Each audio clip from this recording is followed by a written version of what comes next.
네, 하나님 말씀은 에스라 1장 1절로 6절 말씀입니다.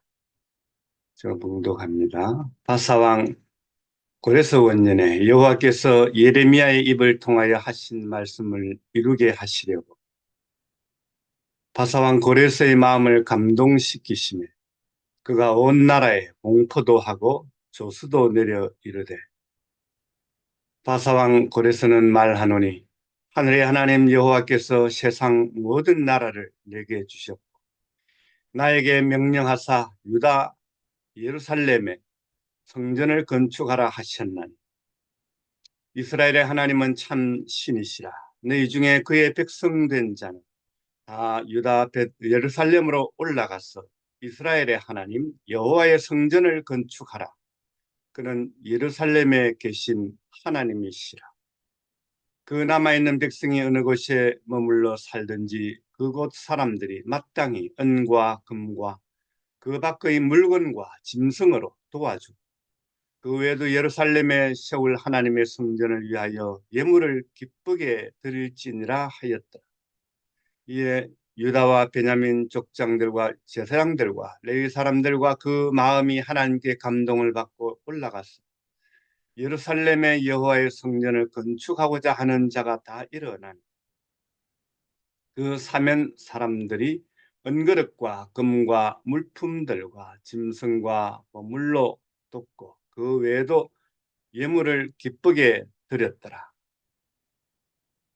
네, 오늘 영국 선교사님이시고 영국에서 40년째 사역하시는 우리 박영은 선교사님, 영국의 재복음화와 또 다민족 선교 그리고 기도 운동 그리고 부흥의 인도를 통해서 한국과 또 미주 지역뿐만 아니라 여러 나라의 영국의 영적 상태를 알리면서 선교의 동력을 불어넣고 계시는 박승혜사님께서 귀한 메시지 주실 때 큰 은혜 받으시기 바랍니다. 할렐루야로 모시겠습니다. 할렐루야. 귀한 시간 이렇게 함께 나눌 수 있는 귀한 축복을 주시는 하나님께 먼저 영광을 돌립니다. 음, 사실 영국에 이렇게 들어와서 오랜 동안 사역을 하면서 유럽에 완전히 영적으로 너무 음, 황폐해가고 복음의 가뭄이 든 이 땅에서 이 유럽 땅에서 이렇게 생활을 하면서 하나님께서 정말 우리에게 주신 그 은혜, 그 축복의 그 은혜를 감사함에도 불구하고 해야 될 그 부르심의 땅이 얼마나 그 일이 중요한지 그런 말씀을 묵상하면서 도전을 받았고 그 말씀을 나누기를 원합니다. 우리 사랑하는 선교 동역자 여러분들 정말 이렇게 만나 뵙게 돼서 너무 감사하고요. 오늘 우리는 에스라서 1장 1절로 6절 말씀을 통해서 남은 자의 사상 잘 아시죠? 남은 자의 귀환과 성전 건축이라는 주제로 하나님의 뜻을 함께 살펴보고자 합니다. 먼저 이 본문은 하나님의 신실하심으로 시작되죠. 1절은 바사왕 고레스 왕년에 여호와께서 예레미야의 입으로 하신 말씀을 이루시려고 라고 말씀을 기록하고 있습니다. 이것은 단순한 역사적 사건이 아니라 하나님께서 이미 예언하신 말씀을 정확하게 성취하시는 그런 장면입니다. 이스라엘 백성이 바벨론의 그 포로로 끌려간 지 약 70년이 지난 후에 하나님은 약속대로 그들을 다시 고향으로 돌아가게 하시지요. 여기서 우리가 주목해야 될 것은 하나님이 이방 왕 고레스 왕의 마음을 감동시켰다는 사실입니다. 그래서 하나님은 이스라엘만의 하나님이 아니라 열방의 역사를 주관하시고 또 세상의 권력자들조차 하나님의 손 안에 있다는 것을 분명히 선포해 주시는 그런 말씀입니다. 우리가 살아가는 현실이 세상이 너무 많이 깨져 있고 어둠 가운데 있습니다. 그런데 아무리 어려워 보여도 하나님은 지금도 여전히 역사를 운행하시고 움직이고 계시죠. 또 남은 자의 순종이 나타납니다. 오늘 말씀을 통해서 5절에 보면 유다와 베냐민 족장과 제사장들과 레위 사람들과 그 마음이 하나님께 감동을 받고 올라가서 예루살렘 여호와의 전을 건축하고자 하는 자가 다 일어나라 라고 말씀합니다. 여기서 중요한 표현은 그 마음이 하나님께 감동을 받은 자들이죠. 모든 사람이 돌아간 것이 아니에요. 고레스 왕이 칙령을 내려서 전부 돌아가라 했을 때 모든 사람이 돌아간 것이 아니고 많은 사람들은 바벨론에 그냥 정착해서 안정된 삶을 그냥 살고 있었고 그냥 그것에 안주했습니다. 귀환을 선택하지 않았습니다. 그러나 하나님께 감동을 받은 남은 자들은 불편하고 위험하고 그런 모든 것들을 감수하고 예루살렘으로 돌아가기를 결단합니다. 오늘날도 하나님은 우리 모든 사람을 통해서 일하시기보다 마음이 깨어있는 남은 자를 통해서 일하시죠.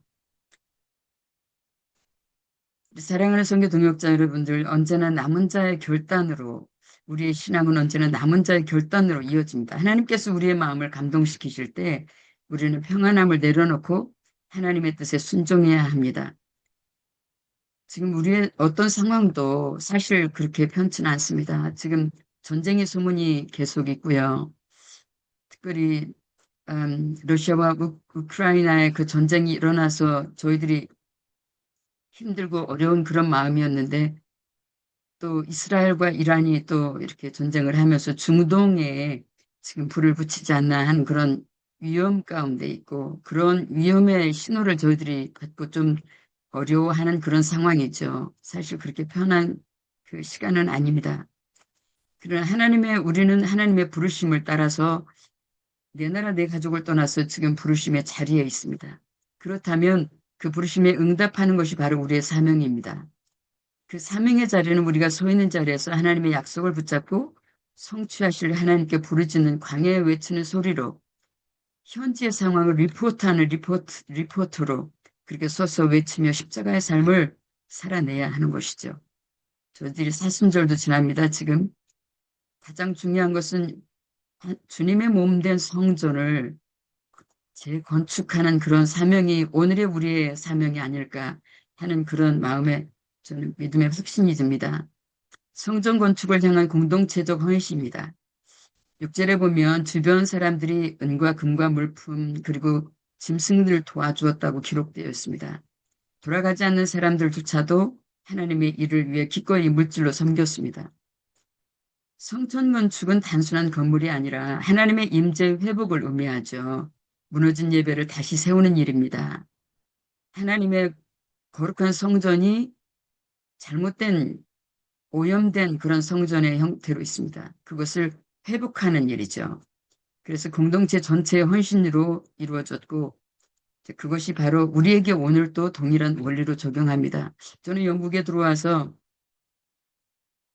유럽이 정말 복음을 일찍 받고 그 복음을 가지고 온 세계에 복음을 가지고 나갔던 이 나라가 지금 왜 이렇게 복음이 황폐되어지고 정말 말씀에 가뭄이 왔을까 이런 생각을 하면서 하나님께 정말 울부짖고 기도한 적이 있습니다.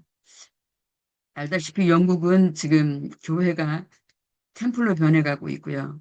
그리고 또 교회가 나이트클럽으로 변합니다. 그 큰 교회가 어떻게 뭐 다른 데 쓸 용도가 있을까요? 영국은 그 건물을 쉽게 이렇게 변경시켜서 막 부시고 다시 짓고 이렇게 하지 않습니다. 그래서 결국은 영국에서는 그 교회 그 건물 내부를 이렇게 좀 수리하고 바꿔서 쓸 수는 있는데 건물 밖에 외형을 쉽게 부실 수는 없습니다. 그러니까 그 넓은 교회가 그 무슬림 모스크가 되어가고요. 힌두 템플이 되어가고 시크 교도의 그 템플이 되어가고 그리고 나이트클럽이 되고 그리고 커피바 술 파는 그 바단바가 되어서 지금 그렇게 많이 밖에는 교회 간판이 붙었지만 안에 건물은 그렇게 변하고 호스텔로 변해서 그 난민들을 수용하는 그런 것도 있고 그런 많은 형태들로 지금 교회가 변해 있죠. 이런 상태를 보면서 너무 참 가슴이 아프고 어떻게 영국이 이렇게 됐을까? 제가 사역하는 그 교회, 제가 영국 교회에서 사역을 지금 계속하고 있는데요. 그 교회는 앞에는 모스크가 있고요. 옆에는 힌두 템플이 있고, 이렇게 시크 템플들이 싹 둘러 있고, 유럽에서 제일 큰 시크교도 템플이 바로 그 교회 바로 옆에 있습니다. 그래서 온 세계의 모든 종교들이 모여 있고 그런 빌딩들이 둘러싸여 있는 그런 교회입니다. 이런 지역에서 일을 하면서 여기는 오히려 영국 사람들이 외국 사람인 것 같은 그런 영국 사람들을 보기 힘든 그런 지역인데 이제 그런 지역에서 제가 쭉 사역을 하면서 왜 영국이 이렇게 변했을까? 이제 그런 하나님 앞에 질문을 던질 때마다 하나님께서 저에게 말씀하시는 부분은 이들이 정말 그 산업혁명이 일어나면서 오일제가 되고 그러면서 교회를 떠나서 밖으로 놀기 시작하고 그래서 교회 모임이 적어지고 그러면서 결국은 교회가 하나둘 문 닫기 시작하고 이러면서 교회가 약해졌고 또 그 교회가 문 닫아가면서 영적으로 이들이 말씀이 주고 그 말씀을 잃어버리고 기도하는 시간이 없어지고 이제 그 주말이면 나가서 아니 가족끼리 어떤 그런 시간을 갖고 이러면서 교회가 약해질 수밖에 없는 그런 상황이었죠. 이런 상황을 통해서 결국은 예배가 무너지고 가정교육이 무너지고 교회교육이 무너지고 그리고 모든 교회 공동체가 연약해지고 무너지기 시작했습니다. 자, 이런 상황에서 가장 우리가 해야 될 것은 뭐냐? 정말 하나님 앞에서 우리가 다시 하나님께로 돌아가는 이런 운동이 일어나야 된다는 그런 사실입니다. 바로 에스라가 일으켰던 이런 운동, 다시 한번 우리가 포로된 그곳에서 우리가 세상의 많은 것들을 가지고 포로된 그런 자리에서 다시 한번 하나님의 그 부르심의 자리, 하나님께서 원하시는 그 아름다운 예배, 하나님과 만남의 그 장소가 되는 그 예배의 그 자리, 또 내가 거룩하니 너희도 거룩하라고 말씀하신 그 성전 회복의 자리에 우리가 나아가야 되고 그런 사명으로 저희들이 부르심을 받았습니다. 남은 자들에게 행할 것은 무엇입니까? 남은 자들에게 행할 것은 순종입니다. 5절에 보면 유다와 베다민 족속과 제사장들과 네일 사람들 그 마음이 하나님께 감동을 받고 올라가서 예루살렘 여호와의 전을 건축하고자 하는 자가 다 일어나니 이렇게 말씀하고 있습니다. 중요한 표현은 그 마음이 하나님께 감동을 받은 자들입니다.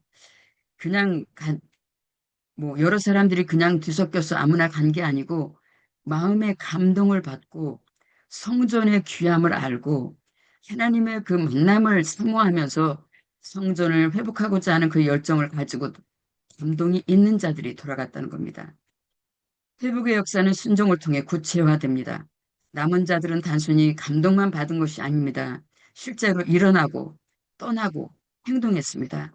예루살렘으로 돌아간다는 것은 불확실성이 있고 위험을 감수하는 일이었고 또한 정말 그곳에는 어떤 일이 전개될지 모르는 그런 미래가 불확실한 그런 자리였습니다. 그러나 말씀을 믿고 순종으로 나아갔고 그리고 그들의 나아간 그 자리에서 성전의 재건축이 이루어졌습니다. 여기서 중요한 원리가 있습니다. 저는 묵상하면서 회복은 결단과 순종을 통해 현실이 된다는 겁니다.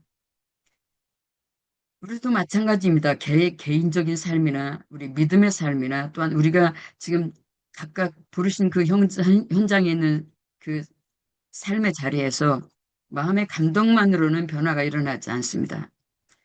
기도를 회복하려면 실제로 기도해야 하고 예배를 회복하려면 삶의 우선순위를 바꿔야 되죠.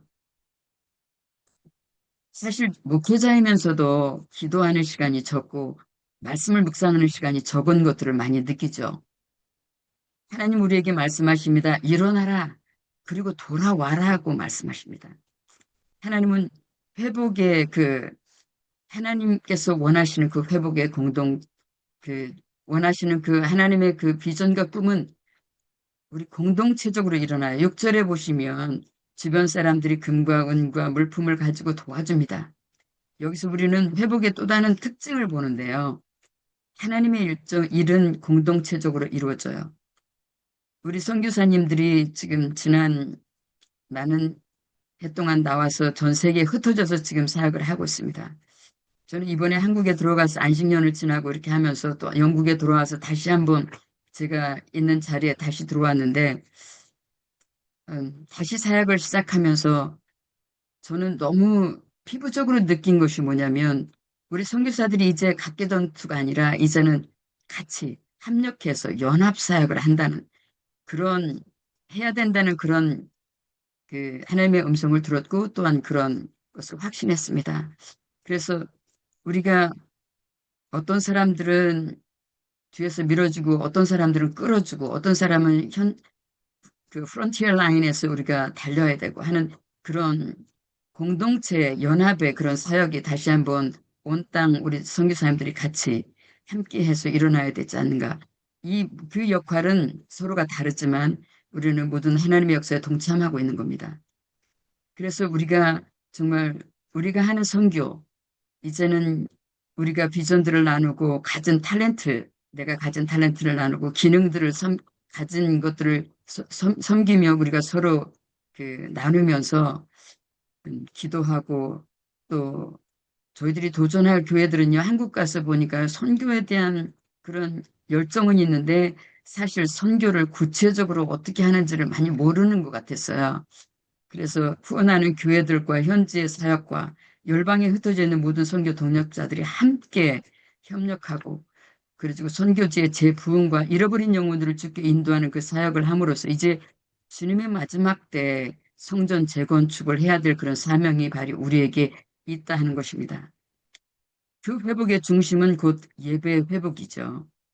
그래서 우리가 하나님께 돌아가고 우리 자신이 먼저 하나님 앞에 돌아가서 바로 우리의 삶의 본질을, 우리의 부르심을 회복하는 그뿐만 아니라 하나님을 예배하는 자리에 우리가 깊이 들어가야 되지 않겠나 하는 것입니다.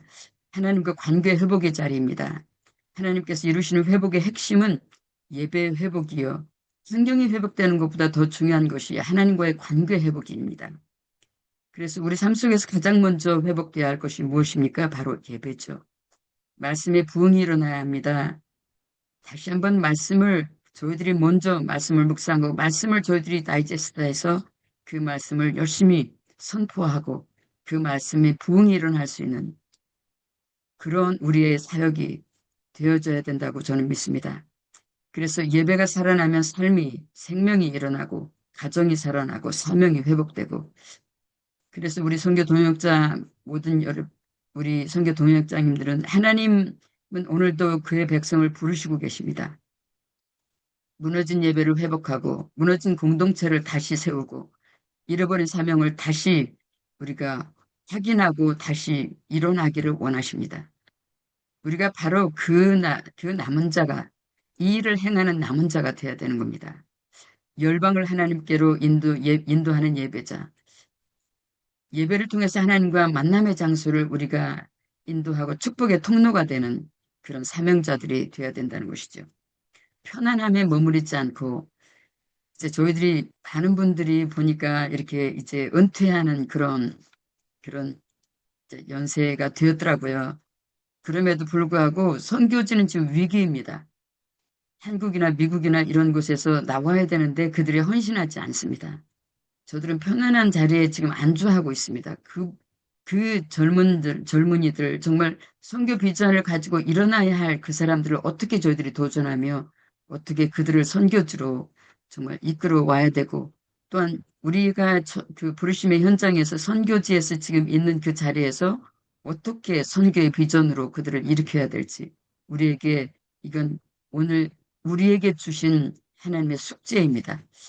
그래서 가장 중요한 것은 편안함에 머물지 말고 하나님의 부르심 앞에서 하나님의 꿈과 비전을 가지고 일어나십시다.